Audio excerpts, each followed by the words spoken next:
green, while Olinger makes Blackmore in the pink and black halves, and Skelton in the yellow and blue quarters. If you'd like to take seats, or you're happy with your positions where you can see the film, please do, and Chief Steward will start the questions. Are you happy to stand, riders? Yeah. Happy, thank you. So it's from the last, you've got the quad split, screens up and running.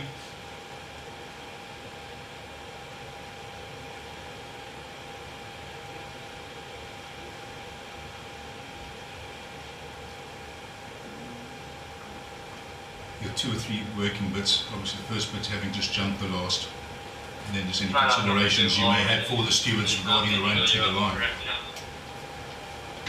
If we can then start, I think fairly, have you all seen it sufficiently? Can you see it again, please? Absolutely. And we're only looking at it from the last home. Would you like to see it from a bit further? Yeah, can we go back a little bit? Certainly. From there? The second last, please.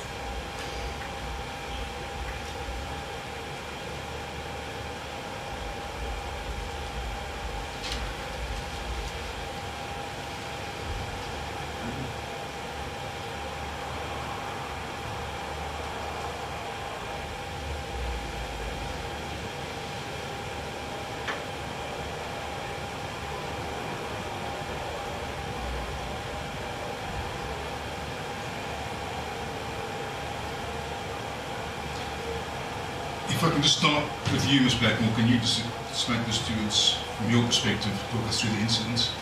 Yeah, so down to the second last, Mr. Townend's horse has jumped out right, taking me off my line. I've had to check my stride at that point, so knocked me off my rhythm. And down to the last, his horse has done the same thing again, and just knocked me off my stride a bit. And then after the last, down to the line, I feel I've been bumped out again, off my stride, off my line, and I finished only a nose behind. And those 3 incidents have massively, I think, affected the true straight running of my horse. You need to go back to before the second last. My horse's ability to run a true straight race and not be interfered with by anyone else. Okay, you're talking about coming up to this jump now.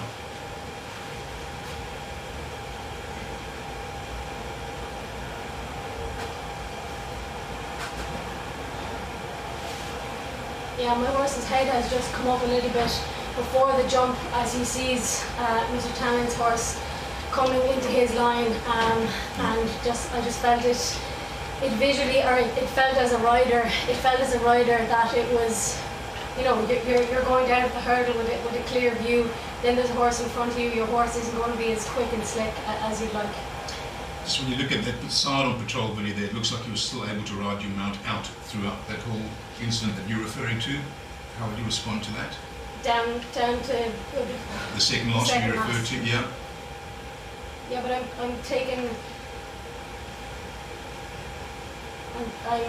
a little bit taken off my line there as well. But in particular down to the second last, yeah. I'm having to be firm on my right rein, so as not to catch a heel of the horse in front of me. You know, I haven't been able to ride down the hurdle as I would have liked, yeah, due to his horse coming off his line. And the same thing down to the last, and yeah, I've just been impeded up the straight. That area you're talking about being impeded there, where would that impediment come from? From which particular horse? It came from my inside, so it came from Mr. Skelton's horse on that occasion. Paul's horse has then come back across me, and yeah, I came at them again. I just feel if I had a true straight running without being interfered with any horse, yeah, I was the winner of this race. Just in terms of that line you referred to Mr. Skelton's mount, for the purpose of the record, you finished ahead of Mr. Skelton's horse at distances being a nose and a short head. Mr. Skelton, just from your perspective, would you like to just talk us through the incident from your perspective, please? Yes, sure. If you'd like to rewind it back to the second last. Yeah. That's fine. So obviously my horse wanted to get plenty of cover throughout the race and delivering with one good run. It's open like the Red Sea there because Mr. Townend's horse jumped out to his right. come in here now, I'm picking up, feel like I've got plenty of horse left underneath me. I've got a good clear view. Mr. Townend jumped the third panel, as he does over the last. My horse lands here. He must be spooking, so with all these cameras on the inside, he drifts a bit out to his right. And once I've sort of straightened him up and grabbed the hold of him, Mr. Townend's just slightly leaning on me and intimidating me back towards the rail. I then felt that I wasn't, Mr. Townend certainly wasn't a length and a half clear of me at the time, so I had to switch. I've then got my momentum running again.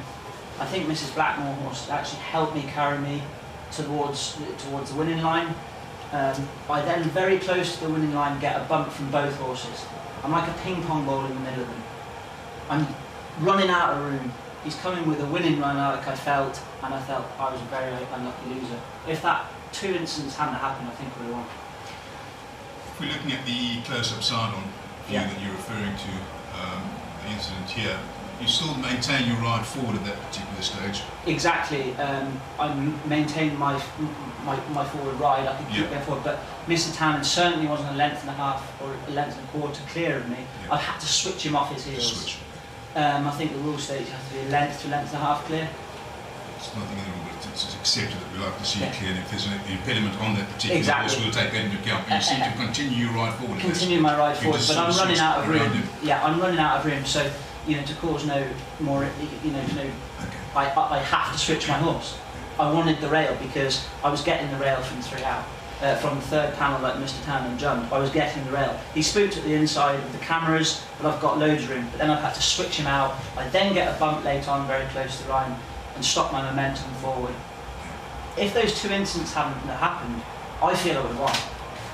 The incident we're talking about, having just jumped the last, and sorry, I'll get to you now, Mr. Townend, is it appears over a number of strides that your horse is actually drifting to the right. He's drifted to the right twice, and then I felt him, and then you can see I pulled him back over to my left, and Mr. Townend's horse is pushing me back over to the rail. The natural process of the race, the 2 horses are then going back onto a straight line, but he's definitely looking at something here. The camera's all there. There's no rail up the home straight for him to look at. He's got into that position. So it's like an amphitheatre down there. Got a lot going on. He's looking at something on his inside. He's a crafty horse. He's very clever. But I've had to do that. As Harry's giving his evidence here, look at his brother Dan listening in. They can't win the race with Langer Dan, but second, if they get promoted to second, that could be huge in terms of prize money and his bid to be champion trainer. So let's go back to the Stewards Enquriy. You really then at that stage make contact with Miss Blackmore? To be honest, I thought the race was only between the 2 horses. I didn't feel or see Mrs. Blackmore till at that stage. No, not at all. Thank you. So Townend, you've heard the comments from other riders, you've seen the videos, a statement from you, please. Yeah, I wonder, is it possible to see the overhead that's been shown on this TV screen here on the left, because you can see on that screen that as we jump to second last, Mrs. Blackmore's taken back. She doesn't want to help my horse forward at the second last. She's waiting to have one go at the back of the last. And on that screen you can see, yes, I've gone right at the last again, but on the overhead you can see I'm well clear of Miss Blackmore. She never has to stop riding. Her horse actually makes ground at the hurdle on me. Mr. Skelton has jumped the hurdle on the inside panel, as he stated. It's spotted something or at the chair, I don't know what it was, but he's actually come to meet me. Is the other bit on the top left you're referring to? On this screen on the very left here, you can see it more clearly. I'm well clear of Miss Blackmore here. And as we come across, Mr. Skelton's horse has come out to join me. I'm well clear of him here. He never has to stop riding. He's just switched course, but that's because I'm gone clear of him. My horse initially quickened up really well, and he's tied up a little bit to the line. He's put himself up in there, to be honest, but I'm holding him all the time. As they close on me, my horse is going again, and he's definitely the best horse on the day.